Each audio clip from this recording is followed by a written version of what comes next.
我怎么说到这么远了？怎么绕到创世纪了？从马太福音绕到创世纪。在我们很年轻的时候，我们是很容易认识朋友，交到新朋友。到那个时候呢，我们可能就不会这么的珍惜上帝给我们的友情或者是爱情，对吧？或者是亲情，我们就不是非常懂。我们觉得因为太容易有了，所以我们就会忽略掉很多美好的细节，美好的一些祝福，我们觉得是应该的。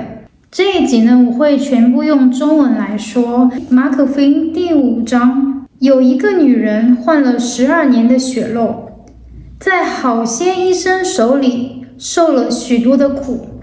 又花尽了她所有的，一点也不见好，病势反倒更重了。她听见耶稣的事，就从后头来，杂在众人中间，摸耶稣的衣裳，意思说，我只摸他的衣裳，就必痊愈。我只摸他的衣裳，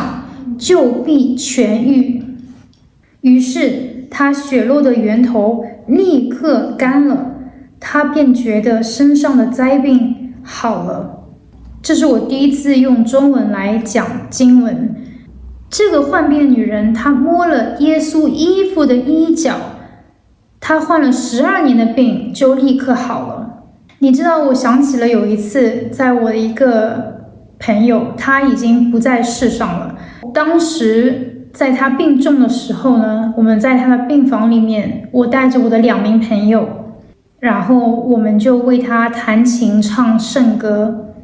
为他祷告。然后呢，我的这2名朋友曾经是很有名的歌手，后来都是为上帝在做工。然后呢，他们就为他按手祷告。这个已经是好多年前的事情了。当时我们在那个病房里的时候，我还记得很清楚，阳光很好，病房非常干净。然后我朋友的床边还有一个病床，是躺着一个另外一个病人，然后和他的家人。在我们为他唱圣歌的时候，整个病房里面的气氛就变得非常非常的温暖，像是天堂的光照在了那个房间里。然后呢，在走廊外面经过的护士也停下了脚步，往里面看我们在唱的歌，然后他们已经静静的听。我这2位朋友真的，我为他们祷告，他们是非常好的人，我非常珍惜这个友情啊。但是当然其中一位很久不联系了，我突然想起了他，我觉得我应该要联系一下他。当我们唱完之后呢，这个旁边的病床的人和他们的家人，他们就说唱完之后我们也想去教堂，我们也应该要去。很多时候我们在摸着耶稣的衣角，就时时刻刻的，不管是摸着这个衣角去为自己祷告，还是为别人祷告，我们的机会都是总是在我们面前。这件事情呢，又让我想起了就是圣经里面的一段故事。过了些日子，耶稣又进了迦百农，人听见他在房子里，就有许多人聚集，甚至连门前都没有空地。耶稣就对他们讲道，有人带着一个摊子来见耶稣，是用4个人抬来的。因为人多不得进前，就把耶稣所在的房子拆了房顶，既拆通了，就把摊子连所躺卧的炉子都放了下来。耶稣见他们的信心，就对摊子说，小子，你的罪赦了。对，是在马可福音第2章，耶稣医治摊子，就是有4个人抬着他们的朋友，他的朋友是一辈子不能走路的，就从房顶下把他放了下去，求耶稣医治他，对吧？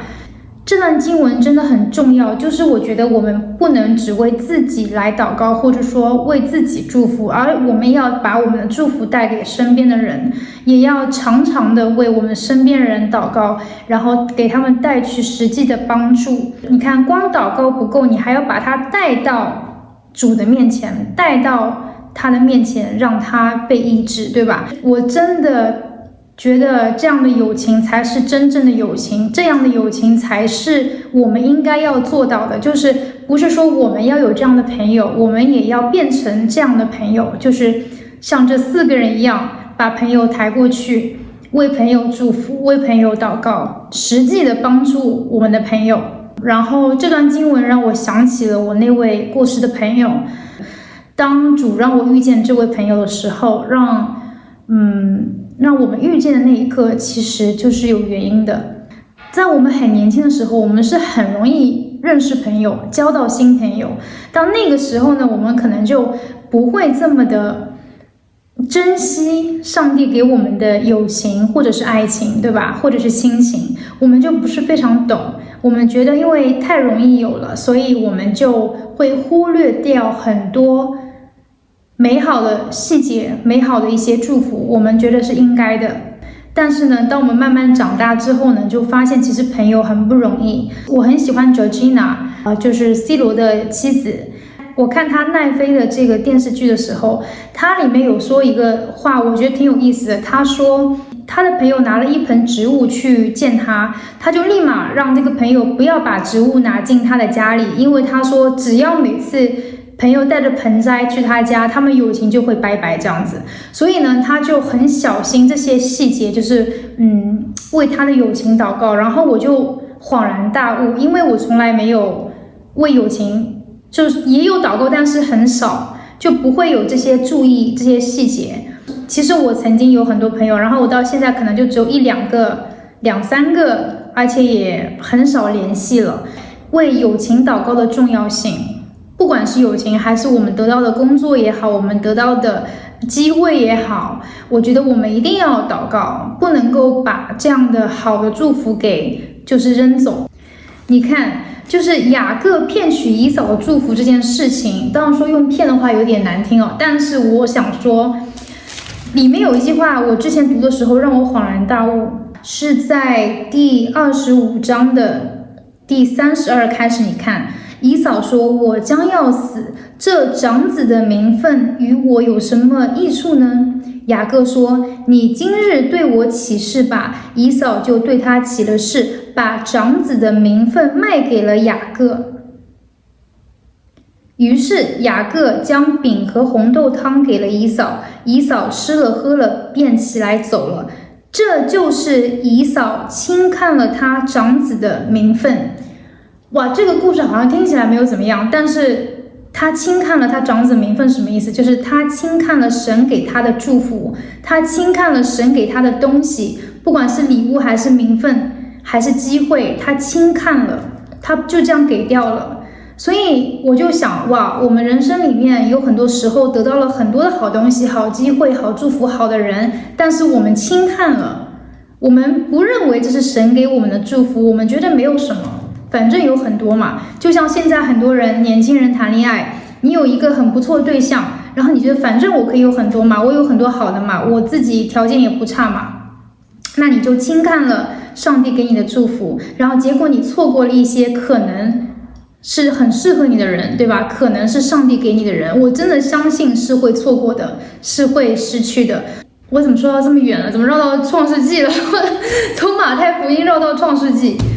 你看，这就是 let God drive。I mean， 我也不知道，我就这样说。因为有一些 follower 就说啊，那我要过来听你说中文啊，那我就用中文说吧。我就有时候用中文说，有时候英文说，因为我的这个 channel 它也不是全部的人过来只是听中文，所以呢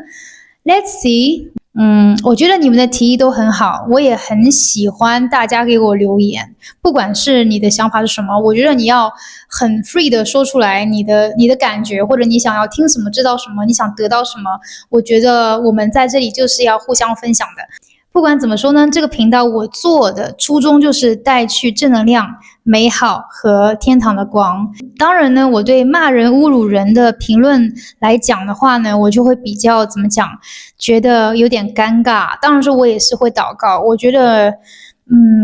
可能就是大家如果有什么不开心就想发泄，或者我不觉得是针对任何人的，所以我觉得在生活中也是，可能如果这个人心情不好，他对你说什么也不要太当回事情，不要把这种